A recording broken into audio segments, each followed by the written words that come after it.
Hello and welcome to कानूनन। कानूनन में आज हम बात करेंगे कंटेम्प्ट ऑफ कोर्ट यानी न्यायालय की अवमानना की। ये एक ऐसी टर्म है जो पिछले कुछ दिनों से बहुत ज़्यादा प्रचलन में है। उसका मुख्य कारण है कि वरिष्ठ वकील प्रशांत भूषण सुप्रीम कोर्ट में एक कंटेम्प्ट ऑफ कोर्ट का केस झेल रहे हैं।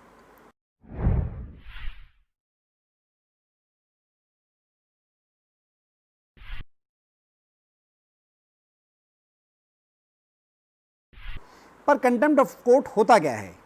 किन किन परिस्थितियों में कहा जाएगा कि कोर्ट का कंटेम्प्ट हो गया? कंटेम्प्ट ऑफ कोर्ट की सज़ा क्या है? कोर्ट की अवमानना या कंटेम्प्ट ऑफ कोर्ट लॉ सन 1971 में दिया गया है। इसके कुल मिला के 24 सेक्शन हैं, पर हम 10 पॉइंट में आपको पूरा लॉ समझा देंगे। चलिए सबसे पहले बात करते हैं कंटेम्प्ट ऑफ कोर्ट की डेफिनेशन की। कंटेम्प्ट ऑफ कोर्ट की ऐसी कोई भी डेफिनेशन लॉ में नहीं दी गई है। उसको दो भागों में बांटा गया है, एक सिविल कंटेम्प्ट और दूसरा criminal contempt. Civil contempt section 2B में है और क्रिमिनल कंटेम्प्ट सेक्शन 2C में है। सिविल कंटेम्प्ट क्या होता है? अगर किसी कोर्ट ने या किसी जज ने एक ऑर्डर, डेक्री या डायरेक्शन पास करी और जिन लोगों को उस ऑर्डर या डेक्री का पालन करना था वो विलफुली उसे डिसओबे करें या उसकी अवमानना करें, इसको सीधा सीधा contempt of court as civil contempt कहा जाता है। मैं आपको एक इसका एग्जांपल दे सकता हूँ। सबरीमाला वाला केस में सुप्रीम कोर्ट ने जो जजमेंट दी या जो ऑर्डर दिया उसका पालन नहीं किया गया। इस चक्कर में बहुत सारे लोगों ने कंटेम्प्ट ऑफ कोर्ट के केसेस केरला गवर्नमेंट के अगेंस्ट सुप्रीम कोर्ट में डाले हुए हैं। अब बात करते हैं क्रिमिनल कंटेम्प्ट की। क्रिमिनल कंटेम्प्ट क्या होता है?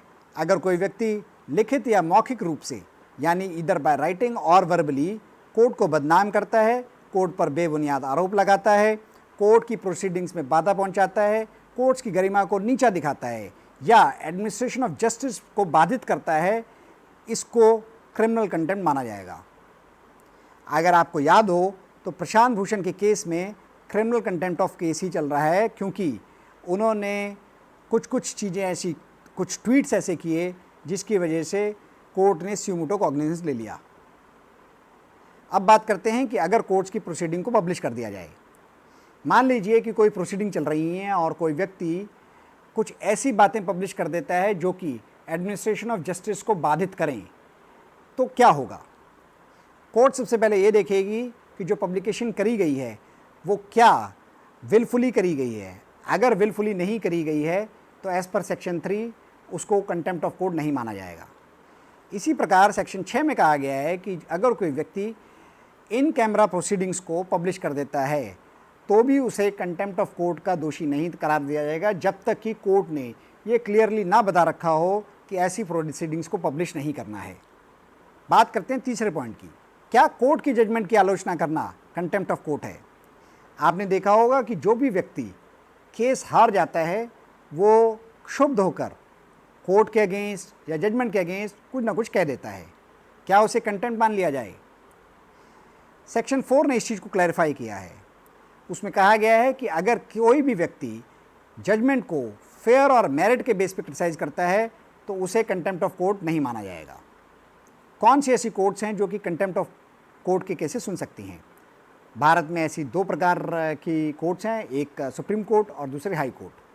हाई कोर्ट ना सिर्फ अपने अगेंस्ट किए गए कंटेम्प्ट को सुन सकती हैं, हाई कोर्ट अपने सबऑर्डिनेट जो कोर्ट्स हैं उनके ऊपर अगर कोई कंटेम्प्ट किया गया है उनको भी सुन सकती हैं।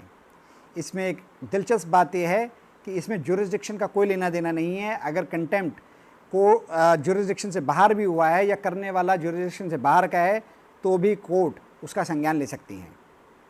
इसमें एक और इम्पॉर्टेंट बात यह है कि हाई कोर्ट आईपीसी के तहत जो भी जुर्म हो रहे हैं उनके अगेंस्ट संज्ञान नहीं लेती, क्योंकि वो आईपीसी के तहत वैसे ही पनिशेबल हैं।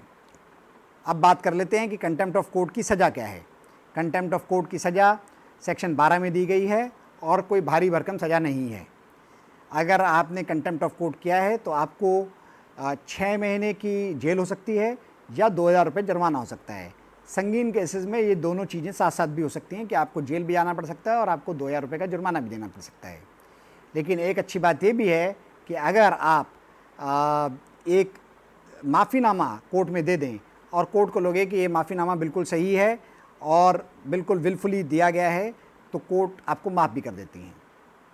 क्या ऐसे भी कुछ कंटेम्प्ट होते हैं जहाँ पर कंटेम्प्ट तो हुआ पर उसकी सज़ा नहीं होती? ऐसा सेक्शन 13 में कहा गया है कि अगर कोई भी कंटेम्प्ट ऐसा किया गया जो कि विलफुल नहीं है या जो कि एडमिनिस्ट्रेशन ऑफ जस्टिस में बाधा पैदा नहीं कर रहा है, ऐसे कंटेम्प्ट में सज़ा नहीं होगी।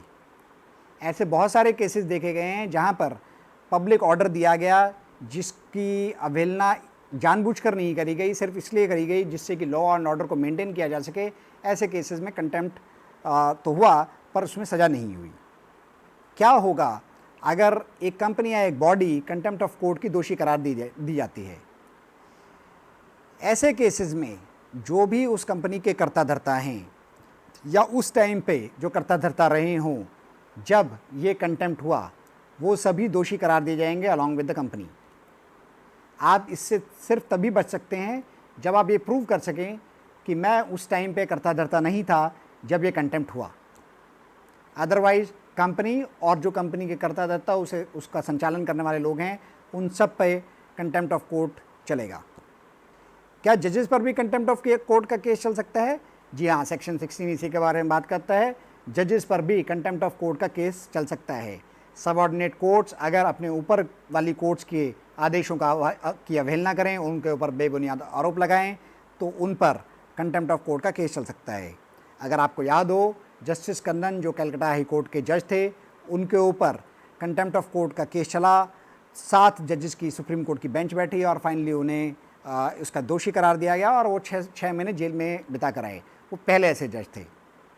अब बात करते हैं कि कॉग्निजेंस ऑफ क्रिमिनल कंटेम्प्ट क्या होता है। इसके बारे में बताया गया है सेक्शन 15 में। अगर कोई केस क्रिमिनल कंटेम्प्ट का हाई कोर्ट में चलेगा तो उसके लिए एडवोकेट जनरल से कंसेंट लेनी होगी, जब वो सुप्रीम कोर्ट में चलेगा तो अटॉर्नी जनरल से कंसेंट लेनी होगी। आज ही स्वरा भास्कर के अगेंस्ट एक कंटेम्प्ट प्ली को अटॉर्नी जनरल के वेणुगोपाल ने खारिज कर दिया। बट अगर आपको याद हो, सुप्रीम कोर्ट ने काफ़ी विस्तार में इस बारे में बताया है कि अगर वो चाहें तो स्यू मोटो कॉग्निजेंस ले सकते हैं, जो कि उन्होंने प्रशांत भूषण वाले केस में लिया। उन्होंने कहा था कि अटॉर्नी जनरल की उन्हें कोई कंसेंट लेने की ज़रूरत नहीं है। फाइनली बात कर लेते हैं कंटेम्प्ट के केस में रिव्यू और अपील की। इसके बारे में सेक्शन 19 में बताया गया है।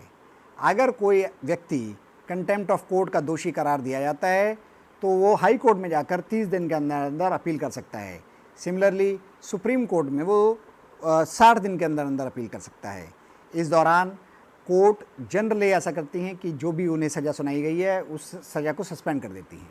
तो ये था सारा लेखा जोखा 10 पॉइंट के अंदर अंदर कंटेम्प्ट ऑफ कोर्ट लॉ के बारे में। हमने ये वीडियो लोगों की रिक्वेस्ट पर बनाया। वो लोग जो कि प्रशांत भूषण का केस फॉलो कर रहे हैं, वो जानना चाहते थे कि कंटेम्प्ट ऑफ कोर्ट का लॉ है क्या। अब एक ज़रूरी सूचना, आगे आगे हम हर मंडे और हर फ्राइडे को वीडियो रिलीज़ करेंगे। आपको ये वीडियो कैसा लगा? आप अपने कमेंट्स, अपनी राय कमेंट बॉक्स में लिख सकते हैं। कानूनन के और भी वीडियो अगर आप देखना चाहें तो आप उन्हें भी देख सकते हैं, इन्हें शेयर भी कर सकते हैं। Thank you for watching this one.